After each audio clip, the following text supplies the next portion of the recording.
फिर जैसे बड़े शहर में एक पुरस्कून सड़क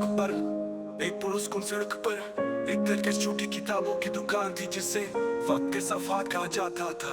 बादियत कार अपने आराम दो माहौल और पुरानी किताबों के धंधे के लिए मशहूर थी, जो उसके दरवाजों से गुजरने वाले को खुशामदीद देती थी।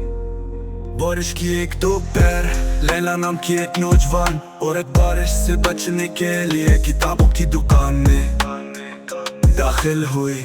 लैला को किताबें बहुत पसंद थी, वो बाहर की तेज रफ्तार दुनिया से उसका फरार थे।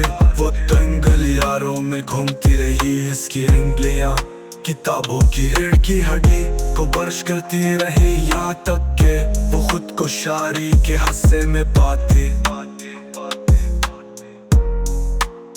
जब वो रूमी के अशार की टूटी फूटी कॉपी के लिए पंची तो उसका हाथ किसी और के हाथ से टकरा गया।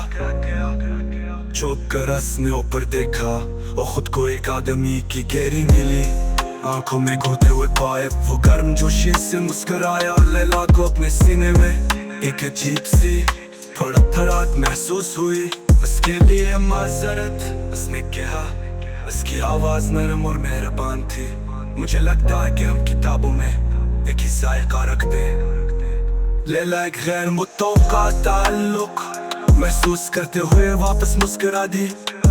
क्या तुम यहाँ अक्सर आते हो? लैला ने सर हिलाया, ये फरार होने के लिए मेरी पसंदीदा जगह है। बहुत सारी कहानियों से घिरे रहने में कुछ जादुई चीज है। दानियाल की मुस्कुराहट फैल गई। मैं जानता हूँ कि तुम्हारा क्या मतलब है, पर मैं यहाँ इस वक्त आता हूँ जब मुझे भी हकीकत से वक्फे की जरूरत होती है। उन्होंने अगले चंद घंटे अपनी पसंदीदा किताबों के बारे में बातें करते, कहानियाँ बांटते और हंसते हुए गुजारे जैसे वो एक दूसरे को हमेशा से जानते हूँ।